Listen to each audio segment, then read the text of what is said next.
Yeah, huh? What's up?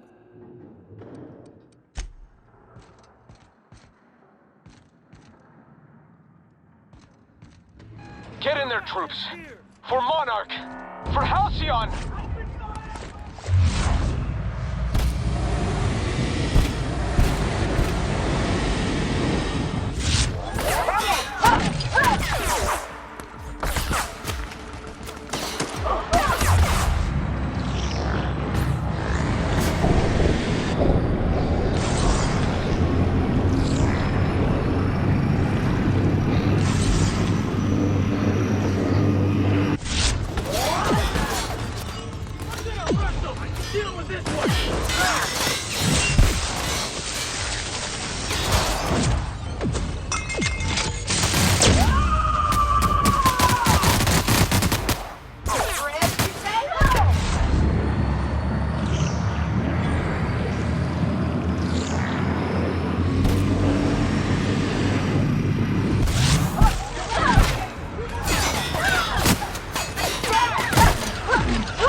Here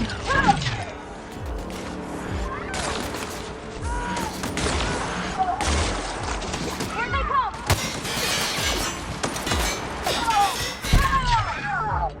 Sora can see me now!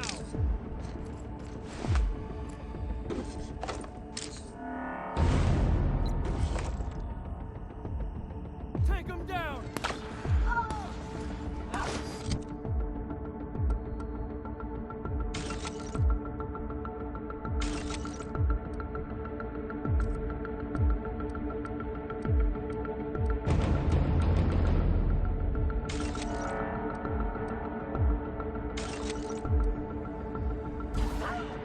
Company ammo. Trespassers terminated. This is nice. Calm before the storm and all that. Whatever comes of this, I'm just real glad to know you.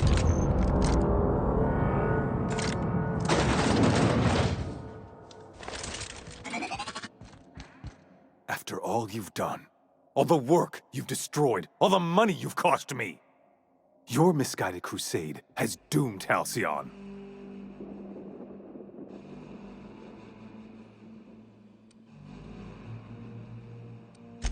Fantastic. The biggest thorn in our side we've ever had, and you just like to cause trouble. In any other circumstance, I'd admire your boldness. In this one, however, I have only 2 words for you. Fuck off.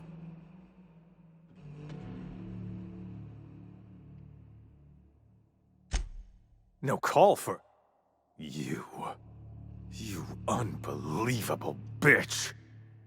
Sophia should be the one wasting her time with you, but you killed her. I'll have you hanged. Thankfully, you're in a prison already. Find the nearest...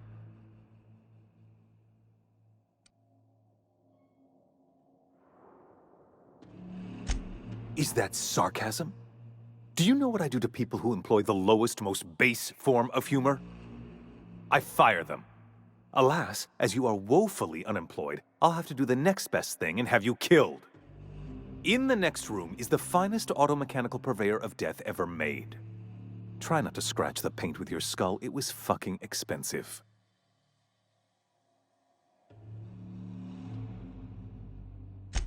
Absolutely not. Akande was always the sociable one, not me.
Halcyon after all.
You made it. I can hardly believe my eyes. You didn't have to do this, you know. Risk your life just to save mine. No, I expect they didn't. You're a force of nature, aren't you? You've left the board in tatters, but Halcyon is still on the verge of starvation. I just hope we're not too late. You and I are going to have to work harder than ever to save Halcyon. I'm afraid the situation is far worse than any of us ever anticipated.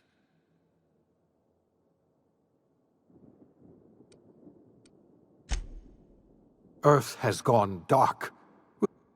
2 years ago, the Earth's Directorate's frigate disappeared on their way back to Earth. So we've got to make do on our own. Seems to me that'll make us stronger in the end. You're quite right. We've got no choice.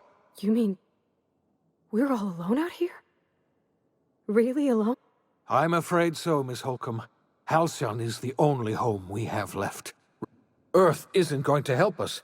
No one's going to help us now. We're alone out here, and I don't know if we're going to...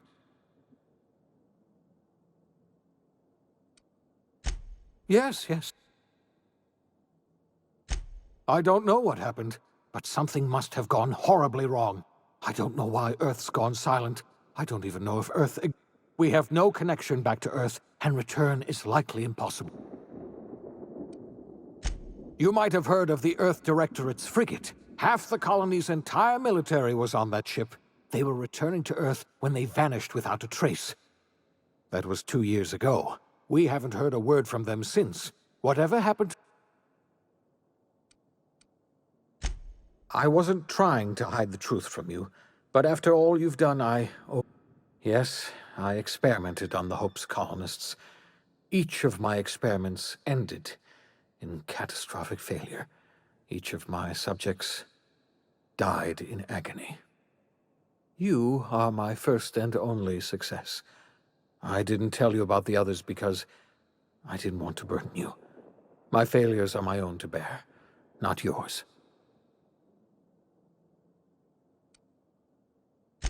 I'm not asking you to forgive me.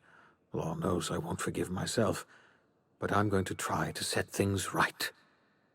My apologies. If you have...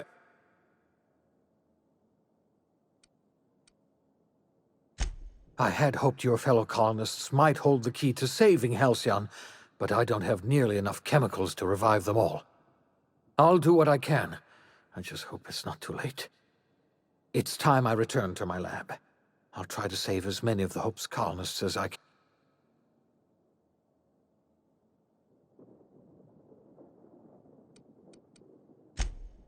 I see. Well, you've certainly earned a treat for yourself. I'll just get on with reviving the other colonists and saving Halcyon, then. Enjoy your creamed ice, or whatever you call it.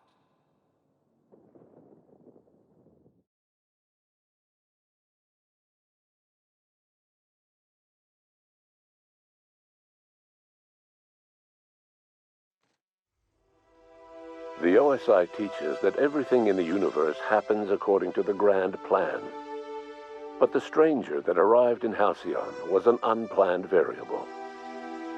From the moment she landed in Emerald Vale, her actions altered the course of history. The events on Tartarus brought about the end of the board's authority. But the board's mistakes would haunt the colony for decades to come. The damage they left behind would require the work of a generation to repair. Dr. Phineas Wells began reviving a handful of the Hope's colonists, engineers, scientists, technicians, and intellectuals. They were among the brightest minds the Earth had ever sent out into the stars. The Hope scientists and engineers woke up in a colony descending headlong into total collapse. With no way to return to Earth, they had no choice but to band together and devote themselves to the cause of saving Halcyon. The people of Halcyon were nothing if not hardy. In the absence of the board's authority, many of the colony's settlements banded together with a single purpose in mind: survival. Life was especially hard in the years to come. Some towns dissolved by attrition and starvation, but most of them found a way to carry on. In the years to come, Halcyon was forced to reckon with its newfound freedom. The board was gone, and for better or worse, the colony was responsible for its own destiny. As the colony struggled to survive, the inspirational story of the Iconoclasts spread like wildfire, and Graham was able to bring many of the smaller Terra 2 townships into the fold. However, his zealous obsession with spreading the word blinded him to the needs of a growing organization, and the movement was unsustainable at scale. The Iconoclast way seemed to work best, and ultimately petered out on Monarch. Adelaide McDevitt replaced Reed Thompson as the leader of Edgewater. She and her followers transformed Edgewater in their image. Anyone loyal to Reed was pressured into leaving town, and those who stayed behind adapted to her way of life. Adelaide transformed the old cannery into a new garden. The nearby Edgewater Cemetery provided a convenient source of fertilizer. It was said that the first corpse that fed her garden belonged to Reed Thompson. Under the leadership of Junlei Tennyson, the Groundbreaker held firm against corporate influence. The ship's mechanical stability gave Junlei the time to educate a promising generation of engineers schooled in her family's traditions. The future of the Groundbreaker looks promising. The rediscovery of the Hope and the abandonment of the lifetime employment program forced Byzantium to come to terms with some uncomfortable realities about the state of Halcyon. While Byzantines were reluctant to surrender the luxuries they'd grown accustomed to, the board's diminished authority gave them little choice in the matter. Nearly everyone had to learn to make do with less.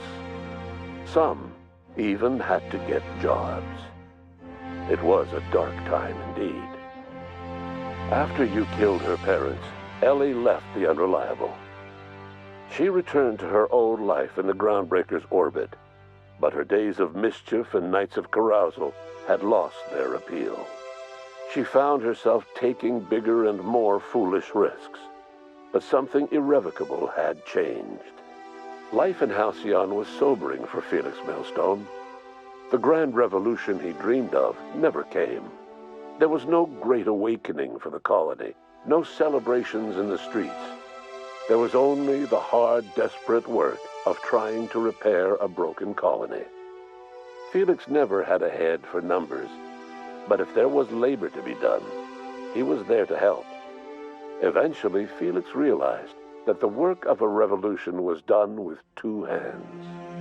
Though Parvati eventually grew comfortable aboard the Unreliable, she never quite came out of her shell. She seemed to prefer the company of Ada to the crew, and she could often be found neck-deep in cables and grease, telling Ada funny stories from her childhood. While the colony fell into chaos, she found an island of relative peace with Ada, and they formed an unusual bond. She decided to remain aboard the Unreliable permanently as its chief and sole engineer. As hard as she tried to drink them away, Nyoka's memories eventually overcame her.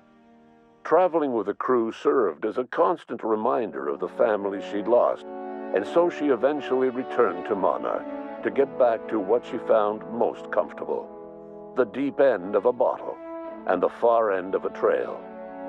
Few have seen her since, but travelers often swear they hear her and her machine gun in the night, screaming swears and spitting bullets. Before his untimely death, Captain Alex Hawthorne had plans to restore and modify, for combat purposes, a sanitation and maintenance automechanical that he'd found in a state of disrepair in Emerald Vale's scrapyard. That unit remains broken down and forgotten in the Unreliable supply closet to this day. Minister Clark was released from house arrest, and his contact with you gave him a sense of renewed purpose and vigor. Once it became clear that no help would be coming from Earth, he threw his considerable efforts and talents into helping Halcyon manage the crisis before it. As for Dr. Phineas Wells, he spent his remaining years in his orbital lab. He was never able to come to terms with his own past, troubled by the decision of placing all his faith in the first colonist he ever revived, the infamous captain of the Unreliable. The revival project yielded mixed results. Phineas, weighed down by limited support and his own guilt, struggled to revive more than a handful of scientists and engineers. They made a heroic effort to solve the colony's problems, but with small numbers and facing long odds, their solutions never caught on. Only a few of the Hope's colonists were successfully revived. Wells died before he could see the fruits of his labor. He passed away a haunted man, crushed by the guilt of his failures. Small, petty factions squabble over what remains of the colony. Every attempt to reach out to Halcyon's neighbors is met with silence. And what about you, the unplanned variable in the history of Halcyon?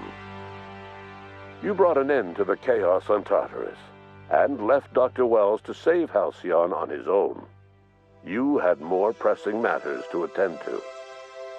As you tasted your first scoop of Rizzo's partially emulsified, semi-frozen milk-like dessert, you realized something.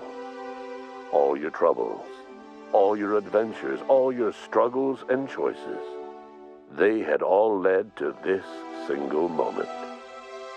And it was all worth it. No one knows what's happened to Earth, and no one knows what the future has in store for Halcyon. All we know for certain is this: the name of the Unreliable and that of its intrepid captain will remain the subject of countless stories for years to come.